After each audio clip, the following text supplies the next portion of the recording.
Postoje priče koje vas prosto ne puštaju. Priče toliko velike, potresne i važne da pred njima ne možete ostati ravnodušni. Sudbina jermenskog naroda upravo je jedna od takvih. Kada sam prvi put dublje uronio njihovu istoriju, kada sam spoznao razmjene njihove patnje, jednostavno nisam mogao da se oduprem ovom izazovu. Priča o Jermenima postala je priča koju moram da ispričam ne iz pukog interesa, već iz osjećaja dužnosti. Prevelika želja da čitavom svetu obelodanim ovo neverovatno stradanje jednog naroda na kojim je više puta izvršen zločin zaborava u meni je stvorila duboku obavezu. Osjećam odgovornost da na jedan lep, slikovit i jedinstven način iznesem istinu koju mnogi ćute, ne da bih dodao još jedan glas u moru drugih, već da bih dao pravdu onima koje vekovima nisu dobili. Pored toga, inspiraciju sam pronašao i u radu jednog izuzetnog čoveka, Bavkina Simonjana, pesnika, esejiste, prevodioca, profesora i počasnog konzula Srbije u Jermeniji. Njegova posvećenost kulturnim i istorijskim vezama između naših naroda ostavila je na mene snažan utisak. On me je dodatno motivisao i na neki način obavezao da ovu emisiju učinim svojom najboljom do sada. Zbog toga je posvećujem njemu u znak zahvalnosti za sve ono što je učinio za Jermene i Srbe, ali i kao posjećanje da su istine i pravda vrednosti koje moramo negovati i braniti. Ovo je priča o Jermenima, priča o tragediji jednog naroda, ali i priča o njihovoj nepokolebljivoj volji da opstanu. Jermeni kažu da kada se iz daljine posmatra planina Ararat, ona istina koju prema predanju Noe stupio nakon velikog potopa, njeni obrisi podsjećaju na trudnu ženu koja leži i iščekuje rođenje deteta. Ta žena rađa svog sina Haja, mitološkog Noevog pravnuka, od koga potiče jermenski narod. I zaista, ta biblijska planina bila je kroz vekove i majka i uteha ovom narodu. Uz nju su dočekali i dane slave i trenutke najveće propasti, ali opstali su. Danas Jermeni sa nadom gledaju u snežne vrhove Ararata, sanjajući i moleći se za dan kada će ga ponovo prigrliti, jer on silom ostade izvan granica njihove domovine. Ararat se sada nalazi u Turskoj, ali srcem je u Jermeniji. Poreklo Jermena ostaje enigma istorije, ali većina istraživača smatra da su potomci drevnih indoevropskih plemena koje su se naselile na području Južnog Kavkaza i Istočne Anadolije. Njihov identitet se oblikovao kroz vekove, upijajući uticaje Hetita, Persijanaca, Grka i Rimljana, ali su uvek uspevali da održe svoju jedinstvenost. Jedan od najvažnijih tragova jermenske prošlosti leži u njihovom jeziku. Jermenski pripada posebnoj grani indoevropske jezičke porodice, što ga čini jedinstvenim u odnosu na svoje komšije. Kroz vekove Jermeni su razvili bogatu i složenu kulturu koja je postala njihov štit i uporište pred svim nedaćama. Pre nego što je zapravo nastala klasična jermenska država, na njenom tlu postojala je moćna civilizacija, kraljevstvo Urartu. Ono se razvilo u 9. veku pre nove ere i bilo je poznato po svojoj vojnoj snazi, inženjerskim dostignućima i naprednoj poljoprivredi. Međutim, uspon Persijanaca i Medijaca doveo je do njegovog pada, a iz njegovog pepela izrodila se Velika Jermenija. Vrhunac moći Velika Jermenija dostigla je pod kraljem Tigranom Velikim, kada je postala dominantna sila u jugozapadnoj Aziji. Njegova država protezala se od Kaspijskog do Sredozemnog mora, a njen uticaj bio je toliki da su je Rimljani smatrali jednim od svojih najopasnijih protivnika. Ipak, nakon njegovog pada, Jermenija se našla na meti velikih sila, Rima, Persije i kasnije Vizantije, koje su se vekovima borile za kontrolu nad njom. Jermeni su uspeli da sačuvaju svoj kulturni i duhovni identitet kroz vekove, uprkos neprestanim osvajanjima i promenama vlasti. Njihova književnost, arhitektura i umetnost nose dubok pečat starine i duhovnosti, ali njihova najvažnija odluka u istoriji bila prihvatanje hrišćanstva kao zvanične vere. Godine 301. pod kraljem Trdatom III.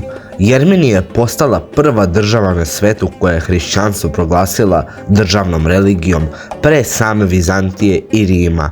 Ključnu ulogu u tom procesu imao je sveti Grigorije Prosvetitelj, koji je preobratio kralja i postavio temelje Jermenske apostolske crkve.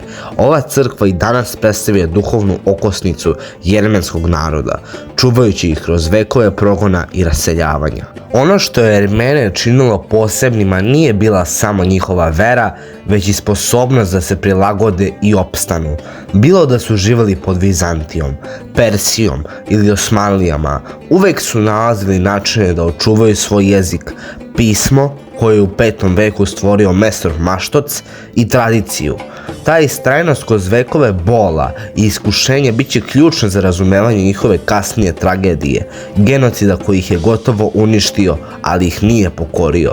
Smeštena na raskrsnici između Evrope i Azije, Jermenija je vekovima bila meta moćnih carstava, ali je uprkos stalnim izazovima uspela da sačuva svoju jedinstvenu kulturu i tradiciju.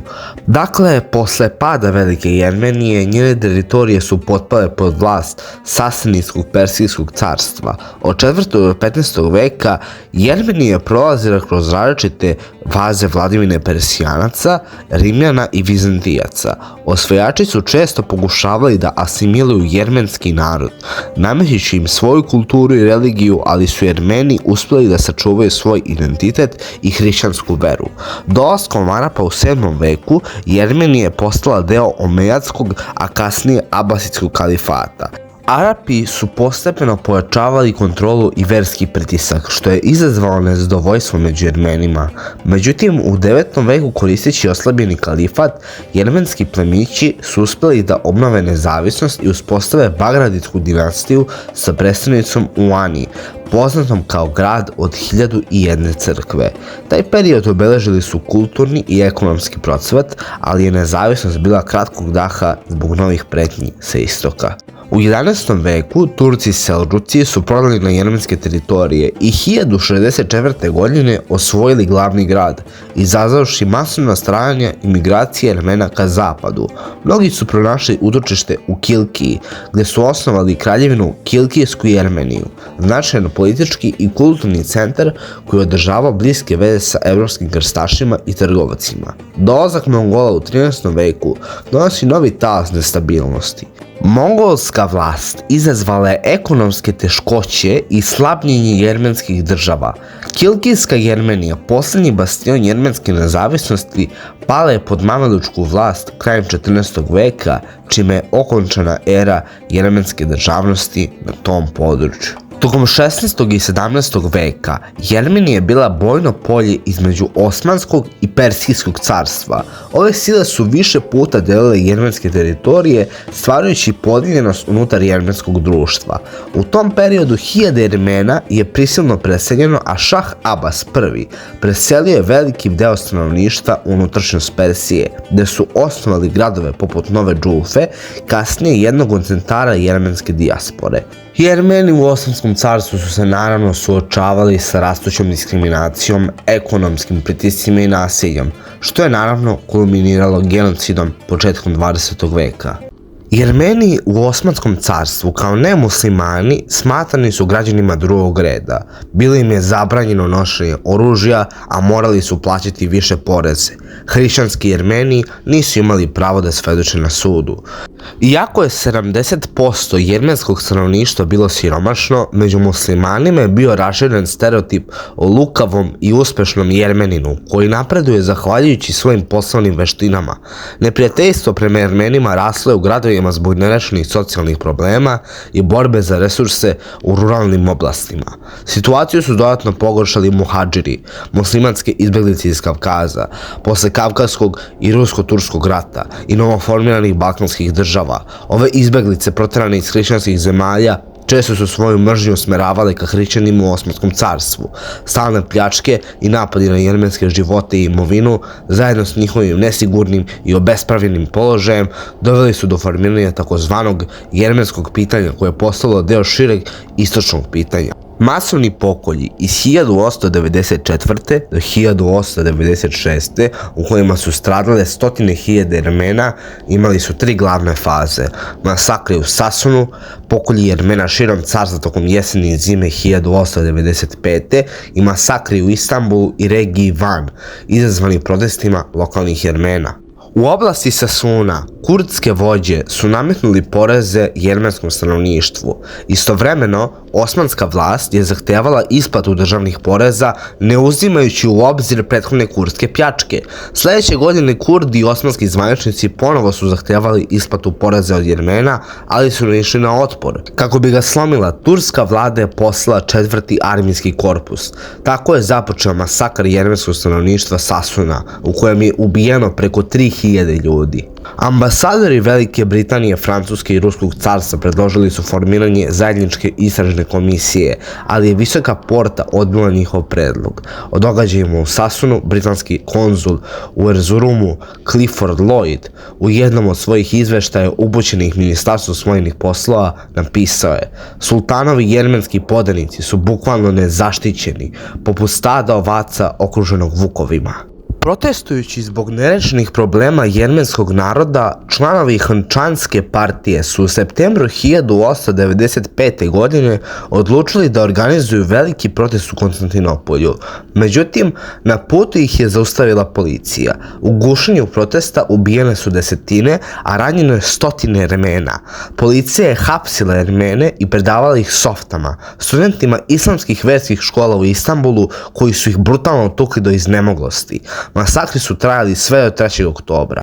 Precizan broj žrtava masakra iz 1894. do 1896. godine nemoguće je utvrditi. Dok su nasilje još trajala, protestantski misionar Johannes Lepsius, koristeći različite izvore, prikupio je sledeće statističke podatke. Ubijenih 88.243 ljudi, opljačkanih i proteranih 546.000 ljudi, opljačkanih gradova i sela 2.493, islamizovanih sela 456, oskrnavljenih crkava i manastira 649, crkava pretvorenih u džamije 328. Posle Itihat revolucije 1908. godine, pred Turcima se postavilo pitanje novog identiteta jer je osmanska ideologija počela da slabi. Ustav iz 1908. godine izjednačavao je različite etničke i verske grupe u pravima, što je potkopalo imperijalni status Turaka. Pored toga, ideologija panturkizma koja je postojala stvaranje Turan zemlje, naseljene samo turskim muslimanima, počela je da se širi, što je imalo negativne posljedice za manjinske narode kao što su Jermeni. Panturkizam je isključivao sve ne Turke, a teritorijalna proširenja su se smatrala legitimnim samo za Turke, dok su sve druge etničke i verske grupe bile marginalizovane. Ova ideologija dovela je do velikih tragedija jer su Turci pokušavali da nametnu svoj etnički model svim narodima pod njihovom dominacijom.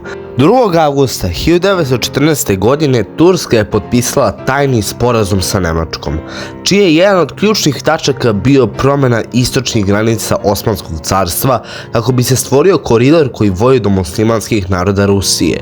To je podrazumevalo eliminisanje jermenskog prisustva na tim teritorijama. Ova politika je postala javno poznata nakon što je Turska ušla u rat 30. oktobra 1914. godine, kada je osmanska vlada objavila da je prirodno ujediniti sve pripadnike turske rase. Prema tursko-nemačkom sporazumu cilj je bio pomoći Nemačkoj u proširenju turskog teritorija na račun Rusije, kako bi se obezbedio neposredni kontakt sa muslimanskim stanovništvom, što je značilo zauzimanje ruske Jermenije. Nakon što je Osmansko carstvo potpisalo ugovor sa Nemačkom, počela je masovna rekvizicija imovine, naročito među Jermenima koji su već bili na meti turskih vlasti. U novembru 1914. godine proglašen je džihad, što je dodatno podstaklo antihrišćanski šovinizam među muslimanskim stanovništvom i stvorilo atmosferu mržnje i nasilja. Po naređenju Envera Paše, britansko i francusko stanovništvo u Istanbulu korišćeno je kao živi štit na frontovima, što je pokazalo brutalnost turskih vlasti u korišćenju civila za ostvarivanje svojih ratnih ciljeva. Turska, koja je pokušavala da stvori iluziju nacionalnog jedinstva, bila je spremna da manipuliše i iskorišćava sopstvene narode u cilju ostvarivanja vojnih ciljeva. U ovom periodu Jermeni su bili suočeni sa teškom stvarnošću, sistematskim nasiljem, progonima i pokušajem istrebljenja, dok su istovremeno pokušavali da očuvaju svoj identitet i slobodu. Prvi svetski rat je pružio Mladoturcima priliku da se obračunaju sa hrišćanskim podanicima Osmanskog carstva. Sprovedu odluku donetu još 1911. godine na tajnom sastanku u Solunu. Plan je podrazumevao da se muslimani unutar carstva turkizuju, a hrišćani unište. Nakon osmanskog poraza u bici kod Sari Kamiša, jermenski grad Van postao je tačka od strateškog značaja i za Turke i za Ruse. Strahujući od represije, Jermenska revolucionarna federacija je tokom 1914. tajno organizovala odbranu grada, snabdevajući stanovništvo oružjem. Nakon što su se jermenski dobrovoljci pod komandom generala Andranika Ozanijana borili na strani Rusa kod Sarajija, osmanske vlasti su pooštrile mere protiv jermenskog stanovništva. Zahtevano je izručenje jermenskih dezertera, dok su telekomunikacione veze grada bile prekinute. Guverner vanjskog vilajeta Cevdet Beg imao je na raspolaganju jedinice sastavljene od Kurda i Čerkeza, poznate po brutalnosti kao koljački bataljon. Dana 19. aprila 1915. Cevdet Beg je naložio regrutaciju najmanje 4000 vojno sposobnih Jermena, koristeći turski zakon o obaveznoj vojnoj službi kao izgovor za njihovu eliminaciju i lakše osvajanje grada. Već tada su masovni pokolji bili u toku, a istog dana u Erđišu je ubijeno preko 2500 Jermena. Sutradan, 20. aprila, osmanska vojska je otpočela opsadu jermenske četvrti u Vanu, gdje je na površini od 1 kvadratnog kilometra živjelo oko 30.000 stalnih jermenskih stanovnika i još 15.000 izbjeglica iz okolnih područja. Branilo ih je tek oko 1500 ljudi, naoruženih sa 1000 pištolja i oko 300 pušaka. Opsada je trajala do 23. maja, kada je ruska vojska pod komandom generala Judanića oslobodila grad. Prema procenama, tokom ovog perioda osmanske trupe u Vanu i okolini ubile su najmanje 55.000 Jermena. Prema dostupnim izvorima, turske snage su tokom 1915. godine u Vanu i okolini ubili najmanje 55.000 Jermena. Osmanski ministar unutrašnjih poslova Talat Paša izdao je 24. aprila 1915. naredbu o hapšenju i deportaciji jermenskih intelektualaca iz Konstantinopolja. Cilj ove akcije bio je eliminacija uticajnih Jermena i obeshrabrivanje mogućih revolucionarnih delovanja jermenske i drugih hrišćanskih manjina na istoku Osmanskog carstva. Hapšenja su započela iste večeri, a u noći između 24. i 25. aprila uhapšeno je 235 najistaknutijih jermenskih lidera, sveštenika, novinara, pravnika, lekara i profesora. U narednim danima broj hapšenih porastao je na ukupno 2345. Akciju u Konstantinopolju je direktno predvodio načelnik gradske policije Bedri Beg. U drugom talasu hapšenja privedeno je još između 500 i 600 osoba. Istog dana započeta su i masovna hapšenja u Iskenderunu i Adani. U jermenskoj istoriografiji ovaj događaj je poznat kao Crvena nedelja. Hapšenja su bila deo šire akcije osmanskih vlasti, kojom su vođe jermenske zajednice prvo deportovane u 2 koncentraciona logora u blizini Ankare. Nakon donošenja zakona o deportaciji 29. maja 1915. većina zarobljenika je dalje deportovana širom Osmanskog carstva, gdje su kasnije ubijeni. Samo nekolicina, uključujući Vrtanesa, Papazijana i Komitesa, preživjela je zahvaljujući posebnim intervencijama. Dan sećanja na žrtve genocida nad Jermenima obeležava se svake godine 24. aprila širom sveta u znak sećanja na sve žrtve genocida u Osmanskom carstvu. Ovaj datum se široko prihvata kao početak genocida nad Jermenima. Muslimanima u Trabzonu bilo je zaprećeno smrću ako bi pokušali da zaštite Jermene, čime su na svaki mogući način ućutkani svi pokušaji pomoći. Čak su i zvaničnici u Trabzonu, dok su bili u službi Osmanskog carstva, učestvovali u zločinima. Zlostavljanje nije stalo, deca su bila odvojena od porodica pod izgovorom da će biti evakuisana preko američkog konzulata. No ovo je samo bio deo jezivog plana da ih se uništi, jer su mnogi od njih poslali na sigurno stradanje. Muškarci su odvajani od svojih porodica pod izgovorom da treba da učestvuju u radnim akcijama, dok su žene i deca deportovani u pravcu Mosula, da im je, kao što je bilo obećano, trebalo biti obezbeđeno sigurno utočište. Umjesto toga, žene i deca su upadali u ruke razbojničkih grupa i ubica. Najstrašniji deo priče dolazi u trenutku kada su muškarci odvejani i masovno streljani. Činjenica da su ti ljudi odvedeni na rubove gradova i streljani u napred iskopanim jamama, dok su se vojnici koji su pratili kolone gradili kao nemi posmatrači, pokazuje duboku moralnu degeneraciju. Stravičan napad Bašibosuka na te iste žene i decu nije bio slučajan, već pažljivo orkestriran. Ove paravojne jedinice bile su potpuno oslobođene odgovornosti i njihovi napadi su bili praćeni pljačkom, silovanjima i ubistvima, dok su vojnici imali naređenje da ne reaguju. Mnogi od onih koji su verovali da će preko konzulata biti evakuisani, na kraju su skončali na brodovima, gde su brutalno ubijeni hladnim oružjem, a potom bačeni u more, kako bi ih zauvek izbrisali iz istorije. Telo te dece pronađeno je uz obalu nekoliko dana kasnije. Ovo sve još jednom potvrđuje ne samo okrutnost, već i bezdušnost osmanske vlasti prema vlastitim građanima.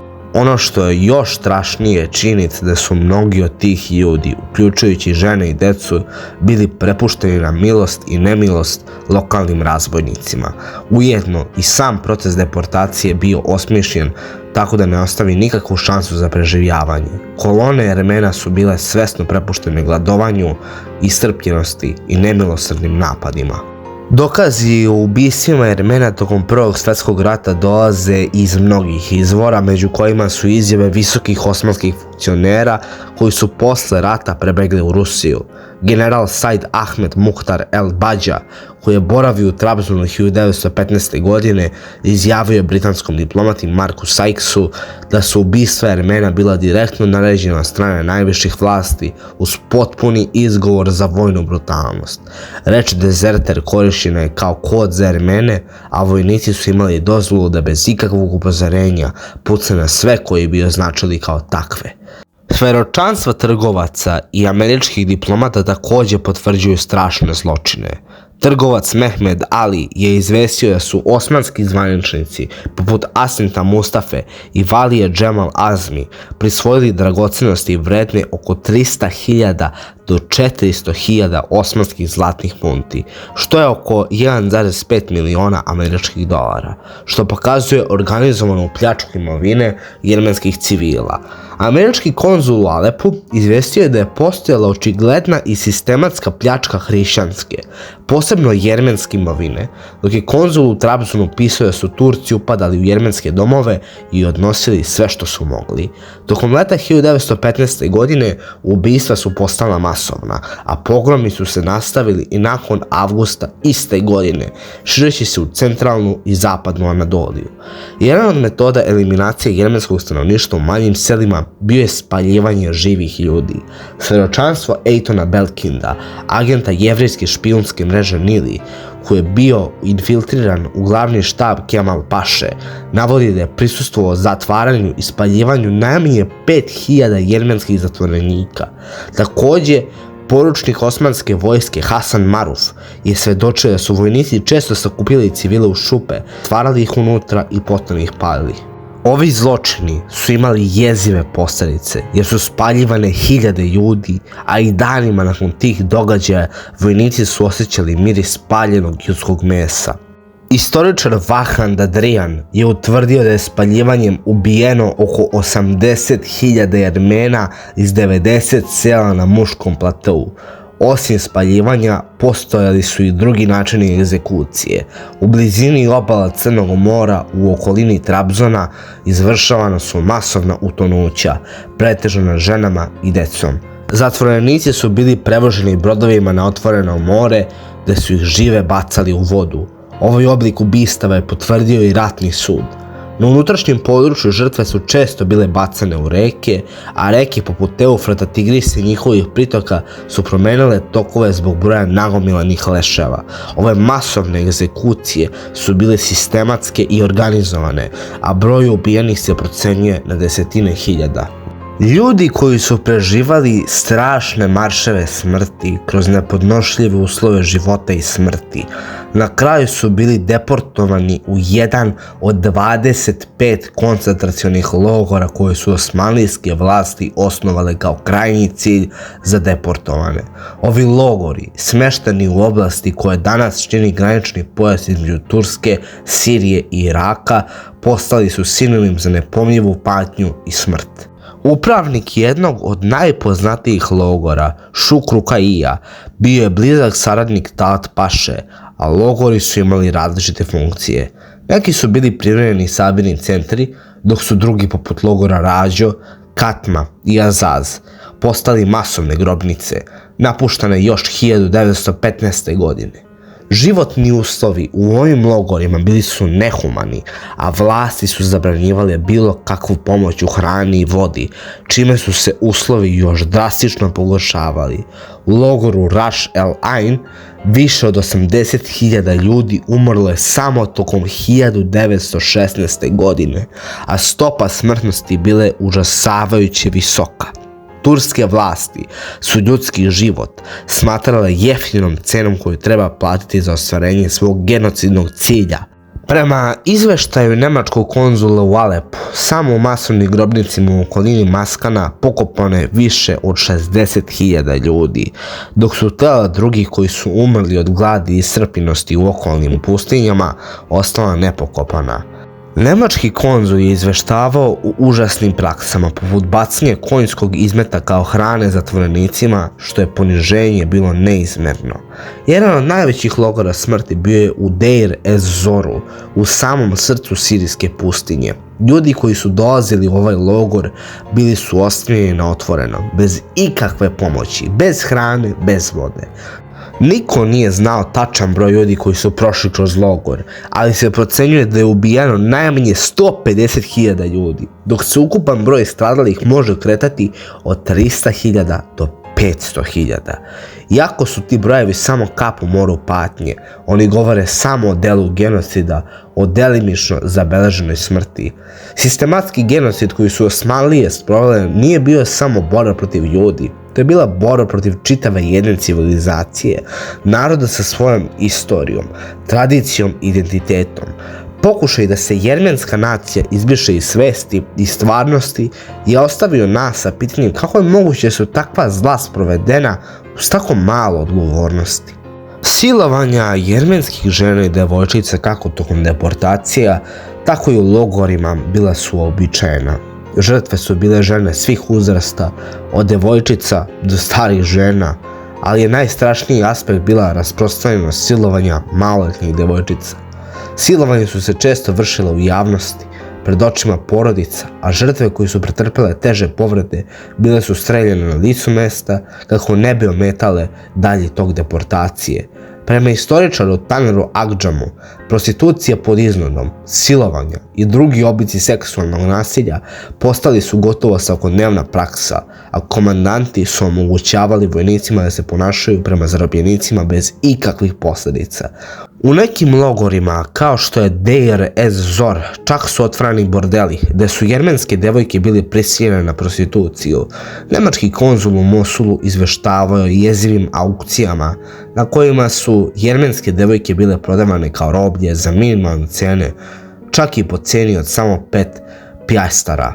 Karen Jepe, koja je u to vreme radila u Alepu kao humanitarni radnik Društva naroda, izjavila je da je među hiljadama žena i devojčica s kojima je razgovarala samo jedna potvrdila da nije bila žrtva silovanja.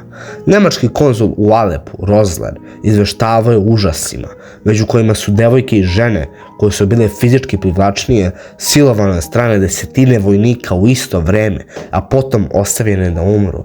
Mnogi su preminule već tokom samog čina silovanja. Ovaj seksualni nasilnički sistem bio je samo još jedan od aspekata najbrutalnijeg genocida u istoriji, gde su nevini ljudi, žene i deca doživali strahote nepojmljive patnje i poniženja.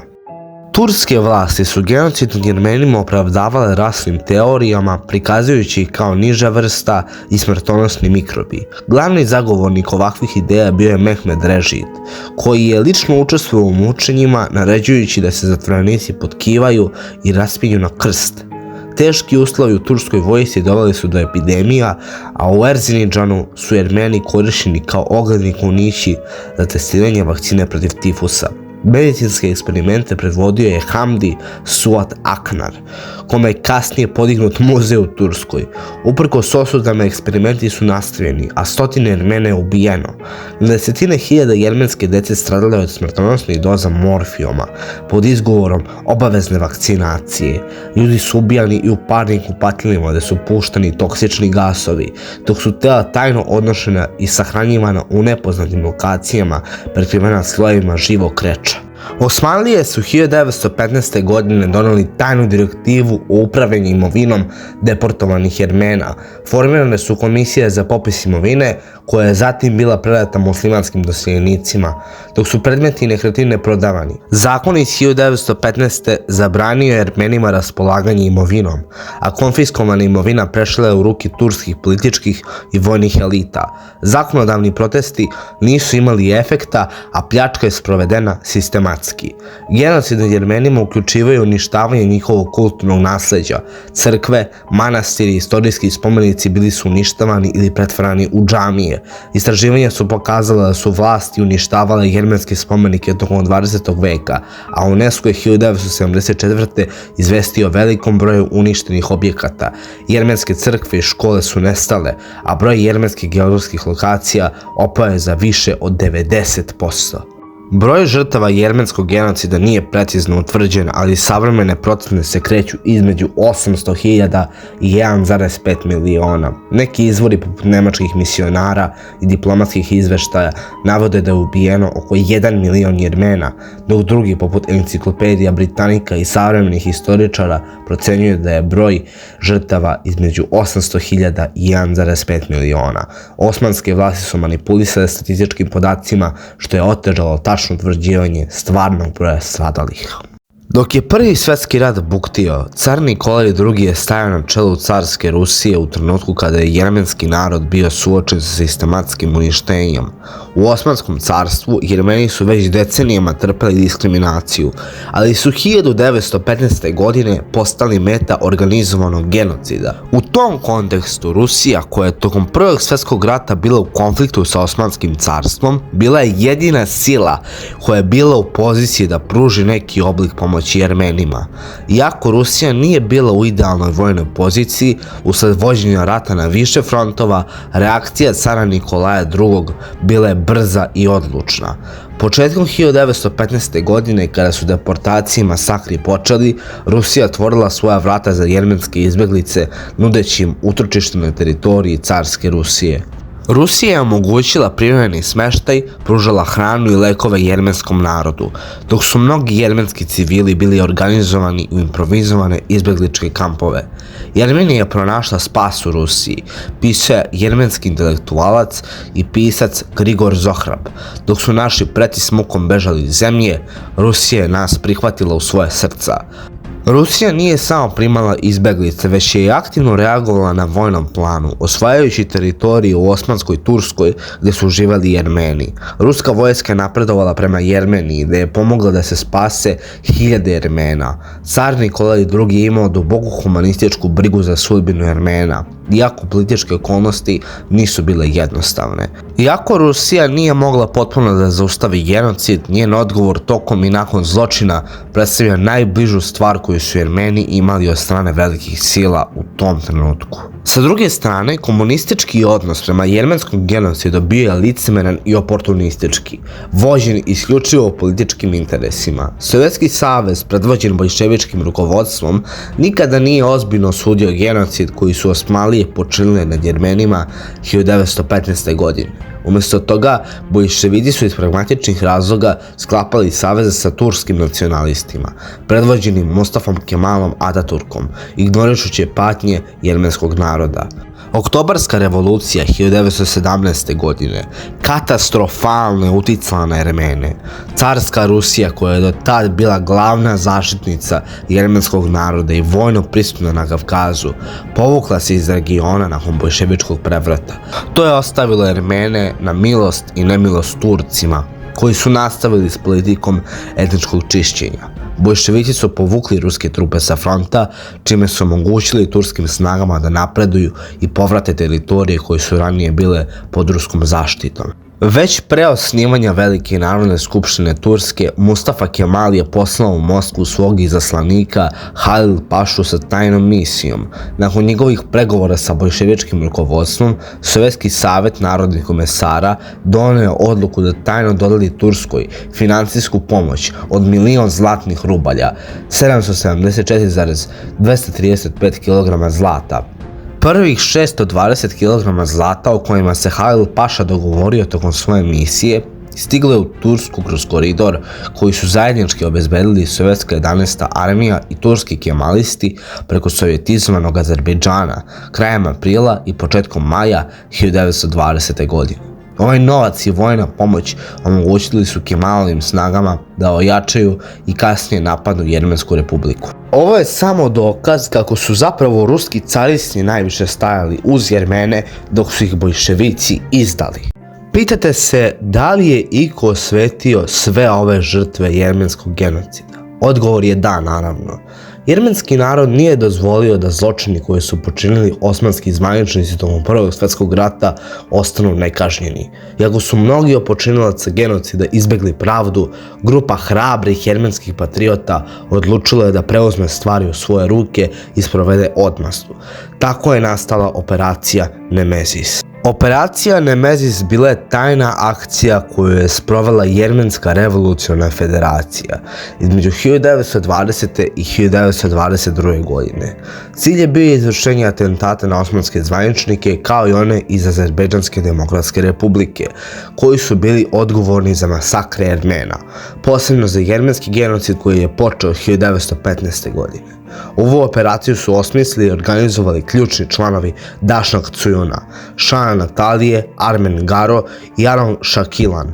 Ime Nemezis je odabrano zbog grčke boginje božanske odmazde, što je savršeno odgovaralo cilju koju su postavili, da sprovedu pravdu za nevine žrtve genocida. Između 1920. i 1922. godine specijalna ćelija Dašnak Cujuna sprovela je 7 atentata na ključne osmanske zločince, ali i na zvaničnike koji su bili odgovorni za pogrom Jermena u Baku tokom 1918. godine.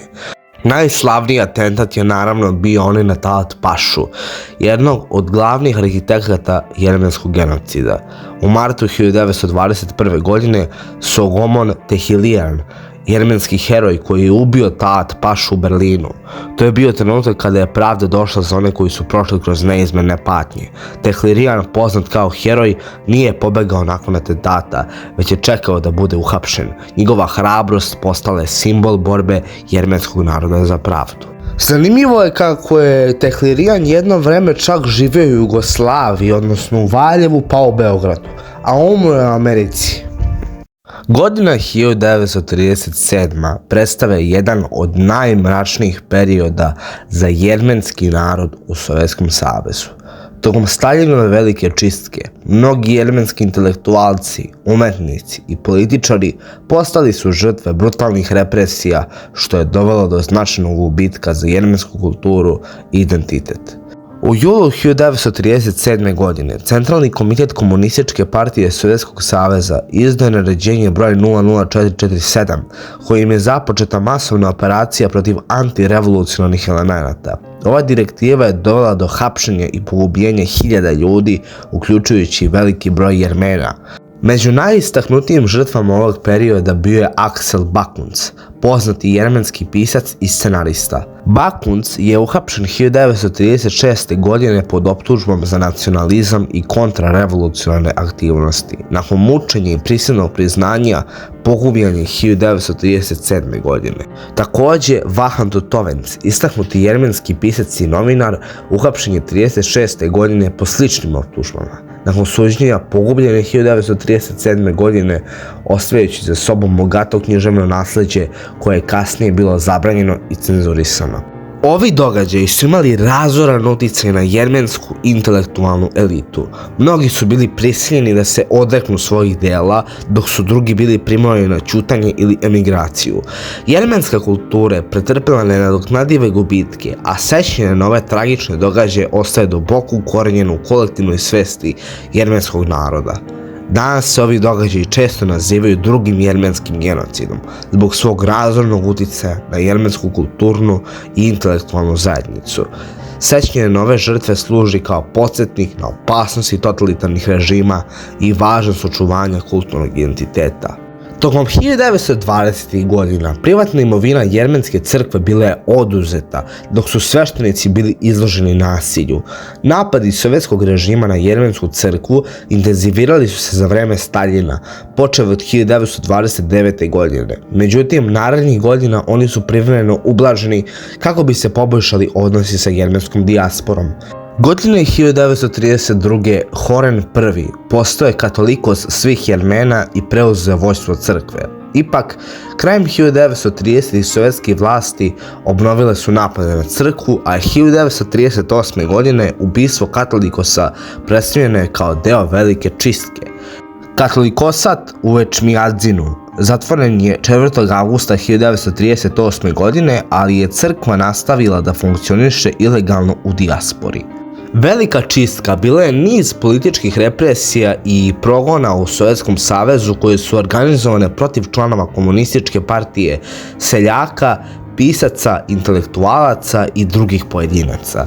U septembru 1937. Staljin je zajedno sa Georgijom Maljenkovom i Lavrentijem Berijom poslao Anastasa Mikojana u Jerevan kako bi nadgledao proces eliminacije komunističke partije Jermenije koja se tada sastojala uglavnom od bivših boljševika. Jermenski komunistički lideri kao što su Vagaršah Ter Vahanijan i Agasi Kanijan postali su žrtve čistke. Ter Vahanijan bio je jedan od optuženih u prvom moskovskom suđenju, dok je Kanijan likvidiran pod misterioznim okolnostima. Tokom svoje posete Jermeniji, Mikojan je pokušao da spasi jednog od osuđenih na smrt, ali nije uspeo. Ta osoba je uhapšena po Berijenom naređenju tokom jednog partijskog sastanka. Više od 1000 ljudi je uhapšeno, a 7 od 9 članova jermenskog politbiroa otpušteno je sa svojih funkcija. Kao i druge etničke manjine u Sovjetskom savezu, desetine hiljada Jermena su bile pogubljene ili deportovane. Godine 1936. Berija i Staljin su planirali deportaciju Jermena u Sibir s ciljem da smanje populaciju Jermena za 700.000 ljudi kako bi opravdali njeno pripajanje Gruziji. Pod Berijinom komandom, policijski teror je korišten za jačanje partijske kontrole nad stanovništvom i gušenje svih oblika patriotizma. Također, još jedna Staljinova odluka i greška je bila da Azerbejdžancima dodeli Nahčivansku oblast i Nagorno Karabah, i to je imalo dugoročne negativne posljedice. Isto kao što su muslimani za vreme Tita dobili veliko M, tako je Staljin zapravo napravio Azerbejdžance.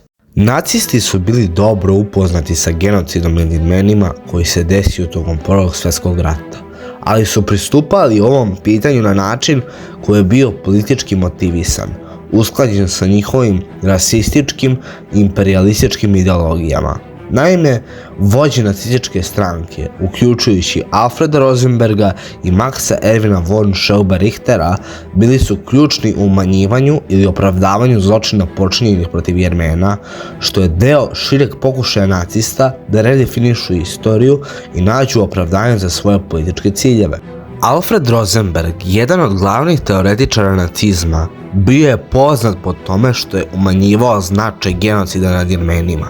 U svojoj rasističkoj doktrini, Rosenberg je pokušavao da minimizira patnje Jermena i branio je Talat Pašu, jednog od glavnih arhitekata jermenskog genocida.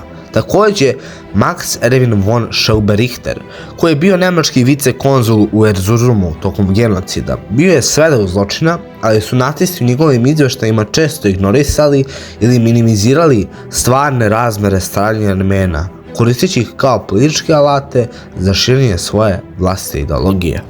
U tom kontekstu, nacističke vlasti nisu samo ignorisale patnje Armena, već su čak nastojale da povežu ovaj genocid sa svojim sopstvenim pogledima na nacionalne probleme.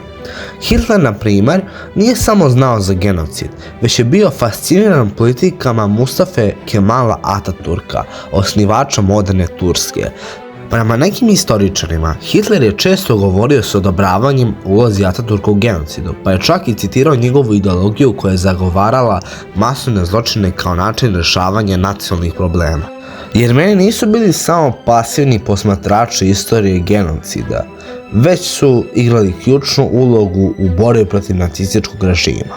Tokom Drugog svjetskog rata, Jermeni su učestvovali u svim važnijim vojnim operacijama, boreći se na više frontova. Procene pokazuju da je čak 600.000 Jermena učestvovalo u ratnim dejstvima. Ovi borci su činili jermenske divizije u sovjetskoj vojsci, borili se kao deo savezničkih snaga ili su učestvovali u partizanskom otporu protiv nacista. Važno je napomenuti da se ti Jermeni nisu borili za širenje komunizma, niti su bili motivisani ideološkom podrškom Sovjetskom savezu, nego je njihov motiv bio u borbi protiv nacizma i on je bio isključivo borba za slobodu, opstanak i oslobođenje svoje zemlje. Jermeni su se borili za oslobođenje od tiranije i zla koje je pretilo njihovoj naciji, kao i svim drugim narodima pod nacističkim režimom. Nakon masovne mobilizacije, svaki peti stanovnik Jermenije bio je mobilisan za rat, a više od 300.000 Jermena iz Jermenije i 200.000 iz drugih sovjetskih republika pridružilo se frontovima. Među najistaknutijim jermenskim divizijama bio je 76. pešadijski puk, koji je tokom rata učestvovao u ključnim borbama, od Staljingrada pa sve do Baltičkih država i Belorusije. Njihove borbe oslobodile su više od 1000 naselja, a brojni jermenski komandanti poput Ivana Baharjama i Hamazapsa Babajanija postali su heroji zbog svojih herojskih podviga. Pored njih, divizija Tamanijan, koja je formirana u decembru 1941. godine, odigrala je ključnu ulogu na Krimu tokom oslobađanja Sevastopolja, Balaklave i Kerča, dok je 89. divizija postala prva koja je prešla granicu Sovjetskog saveza zauzimajući Berlin u proleće 1945. godine. Zbog svojih uspeha, divizija je bila odlikovana ordenom Kutuzova. Osim vojne borbe, Jermeni su se istakli kao partizani i obavještajci. U Francuskoj je postojala partizanska jedinica pod komandom Aleksandra Gazarijana, koja je brojala 1200 Jermena i imala ključnu ulogu u borbi protiv nacističkih okupatora. Jedan od najpoznatijih jermenskih boraca, Misak Manouchian, postaje nacionalni heroj Francuske, dok je njegova jedinica igrala centralnu ulogu u francuskom otporu. Jermenski obavještajci, poput Gevorga Vartanijana, imali su ključnu ulogu u razotkrivanju nacističkog plana za likvidaciju svjetskih lidera Staljina, Churchilla i Roosevelta tokom Teheranske konferencije 1943. godine. Za Jermene ovaj rat je imao posebno značenje. Nacistička pobjeda nije značila samo poraz u borbi protiv fašizma, već i pretnju za opstanak samog jermenskog naroda. Ukoliko bi nacisti pobedili, Turska je planirala invaziju na Jermeniju, što bi imala katastrofalne posljedice za narod koji je već pretrpeo genocid u Prvom svjetskom ratu. Hladni rat je bio period koji je donao značajne promjene Jermenima, ali je za samu Jermeniju on predstavio jednu vrstu zastoja pod sovjetskom kontrolom. Mnogo zanimljivije i dinamičnija bila je istorija jermenske dijaspore na Bliskom istoku, gdje su se oblikovale ključne političke i borbene organizacije koje su imale značajan utjecaj na sudbinu jermenskog naroda. Dve najistaknutije organizacije koje su obeležile ovaj period bile su Jermenska revolucionarna federacija i Jermenska tajna armija za oslobođenje Jermenije. Ova prva, odnosno ARF, imala je ključnu ulogu u očuvanju jermenske identitetske svesti i borbi za nacionalna prava. ARF je bila organizacija koja se fokusirala na očuvanje jermenskih interesa kroz političko djelovanje, kontrolu jermenskih zajednica i pružanje podrške borcima koji su nastojali da oslobode jermenske teritorije. Nasuprot njoj, Asala je bila organizacija koja je koristila direktne akcije i oružanu borbu kao sredstva pritiska na Tursku i njene saveznike s ciljem priznanja genocida nad Jermenima i stvaranja Ujedinjene Jermenije. Iako su se razlikovali u političkim stavovima, obe organizacije su imale zajednički cilj, pravdu za jermenski narod. Evo sad, u Libanu jermenske političke stranke, iako hrišćanske po veri, bile su sklone levičarskim principima, što ih je stavilo u nezavidan položaj tokom libanskog građanskog rata.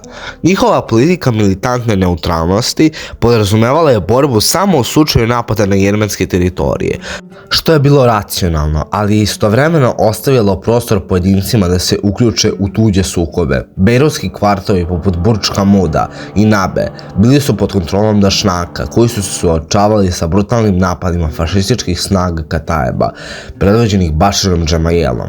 Ove snage, vođene ideologijom nasilne dominacije, pokušavale su da stave pod kontrolom sve hrišćanske oblasti, ne birajući sredstva za ostvarenje svojih ciljeva. Ono što je zanimljivo je da je Džemajel faktički izdao Jermene zato što je pre rata bio u odličnim odnosima sa njima kao i njegova porodica.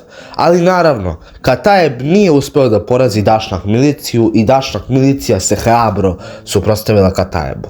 Asala je delovala u mnogo militantnijem pravcu, sprovodeći napad na turske, diplomatske i vojne ciljeve širom sveta. Smatrali su da jedino oružana borba može naterati Tursku da prizna genocid i preda teritorije koje su pripadale Jermenima. Među mnogim akcijama Asale najznačajniji su atentati na turske diplomate, uključujući napad u Beogradu 1983. godine kada su osvetnici ubili Galipa Balkara, turskog ambasadora u Jugoslaviji.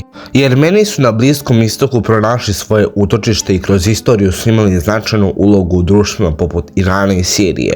Pahlavijev Iran bio je primjer države u kojoj su Jermeni imali visoko poštovanje i uspešno se integrisali u društvo, zauzimajući ključne pozicije u ekonomiji, umetnosti i nauci. Reza Šah i njegov sin Mohamed Reza Šah su omogućili Jermenima da razvijaju svoje zajednice, dok je Iran postao dom jedne od najjačih jermenskih dijaspora i dan danas. U Siriji, pod vojstvom Bašara i Hafeza al-Asada, Jermeni su uživali sigurnost i stabilnost, uprkos građanskom ratu koji je razorio zemlju. Asadova politika zaštite manjina omogućila Jermenima da očuvaju svoje nasleđe, dok su se druge verske i etničke grupe suočavale sa egzistencijalnim pretnjama. Naravno, Sirija je priznala jermenski genocid i Jermeni su uvek bili na strani Asada i njegove familije. Raspad Sovjetskog saveza doveo je do mnogih sukoba na njegovim periferijama, ali nijedan nije bio toliko značajan i tragičan kao prvi rat u Nagorno Karabahu. Ovaj sukob koji se vodio između februara 1988. i maja 1994. predstavio je borbu jermenskog naroda za opstanak protiv agresije Azerbejdžana, koji je uživao podršku sovjetskih komunista. Još u februaru 1988. parlament Nagorno Karabaha izglasao je priključenje Jermeniji, što je kasnije potvrđeno na plebiscitu ogromnom većinom. Dok su Jermeni mirno tražili svoje pravo na samoopredeljenje, sovjetske vlasti u savezu sa azerbejdžanskim nacionalistima odgovorile su brutalnom operacijom Prsten 1991. godine, koja je podrazumevala sistematsko etničko čišćenje jermenskih sela u oblasti Šahumjan. Pad Sovjetskog saveza 1991. godine doneo je Jermenima priliku da se odbrane od azerbejdžanske represije. Nakon proglašenja nezavisnosti Azerbejdžana započeta je nova agresija na Nagorno Karabah, uključujući masakr u Sumgaitu i Crni januar u Baku, gdje su jermenski civili brutalno proganjeni. S obzirom na to da je azerbejdžanska vlast ukinula autonomiju Nagorno Karabaha, Jermeni su osnovali nezavisnu republiku Arcah. Nasuprot neprijateljstvu sovjetskih komunista, ruski caristi i pravoslavni kozaci pokazali su tradicionalnu solidarnost sa svojom jermenskom braćom. Tokom rata, kubanski kozaci dobrovoljno su došli u Karabah kako bi branili jermenski narod. Njihova žrtva je ovaploćena u spomeniku podignutom u selu Vang 2011. godine, gde su istaknuti citati koji govore o bratstvu jermenskog i ruskog naroda. Također, značajnu podršku pružili su i osetinski borci koji su stigli u Arcah 1992. godine. Nažalost, drugi rat u Nagorno Karabahu 2020. godine pokazuje brutalnu agresiju Azerbejdžana uz vojnu podršku Turske, koji je pokušao da uništi pravo Jermena na postojanje na vlastitoj zemlji. Korišćenje dronova, raketa i teške artiljerije bilo je samo sredstvo za ostvarivanje političkih i vojnih ciljeva, dok su kulturna baština i ljudska prava Jermena bili potpuno zanemareni. Iako je Azerbejdžan vojno pobedio, Jermenija sa svojim neuništivim duhom i verom ostaje nepokolebljiva. Njena borba za pravdu i slobodu nije gotova i Jermenija će ponovo ustati, obnoviti svoju snagu i na kraju pobediti. Jermeni su kroz istoriju ostavili neizbrisiv trag u različitim oblastima, od šaha i sporta do muzike i umetnosti. Evo nekih od najpoznatijih Jermena i njihovih dostignuća. Tigran Petrosjan, čelični tigran.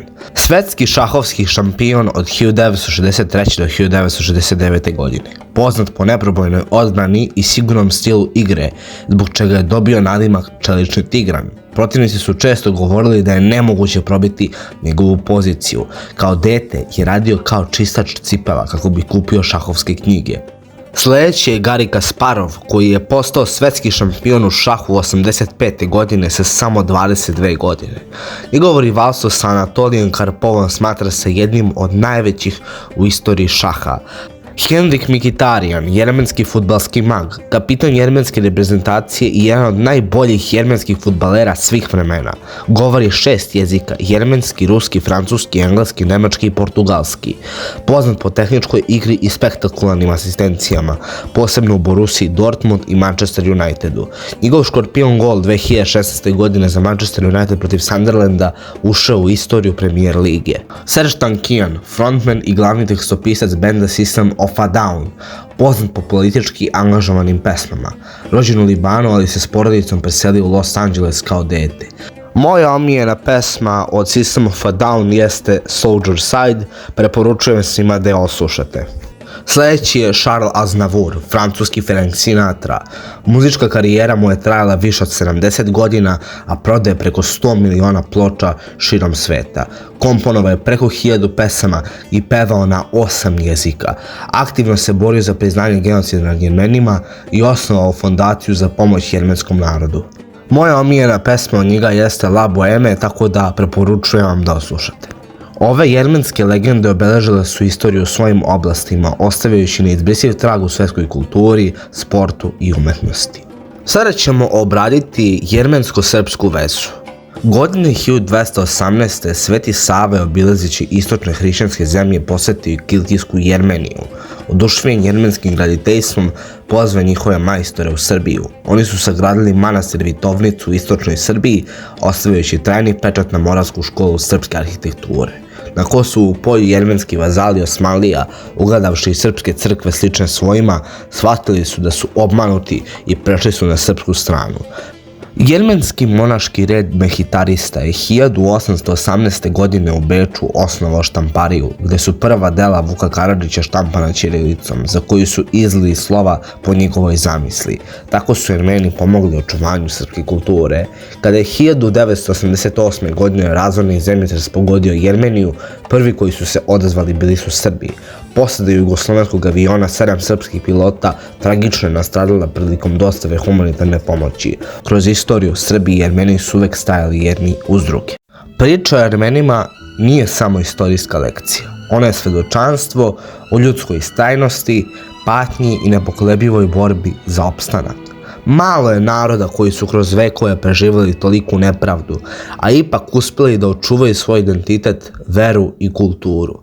Od drevnog Urartua preko moćne velike Jermenije do tragičnih dana genocida i raseljavanja.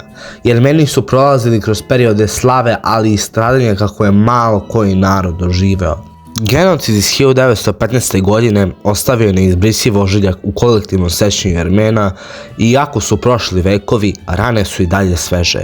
Hiljade spaljenih sela, milioni mrtvih i rasutih širom sveta, to nije samo prošlost, već i bolna sadašnjost jedne nacije koja i danas traži pravdu.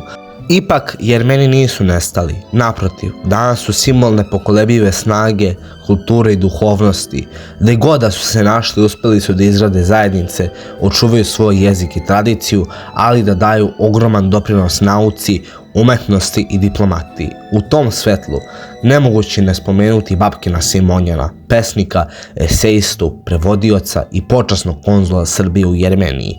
Njegov rad na jačanju veze između Srba i Jermena nije samo diplomatska misija, već dokaz da istinski prijateljski odnosi među narodima mogu postojati uprkos istorijskim olujama. On je most između dve kulture, čovjek koji je svoj život posvetio očuvanju sećanja na tragediju Jermena, ali i na slavne trenutke njihove prošlosti. Ovaj video je moj način da doprinesem tom sećanju, ne samo kao podsjetnik na nepravdu, već i kao poruka da istina ne može biti izbrisana, da sećanje na stradale ne sme nestati, da narodi koji su prošli kroz slične tragedije moraju stajati jedni uz druge, jer na kraju samo kroz zajedništvo i istinu možemo osigurati da se ovakva stradanja više nikada ne ponove.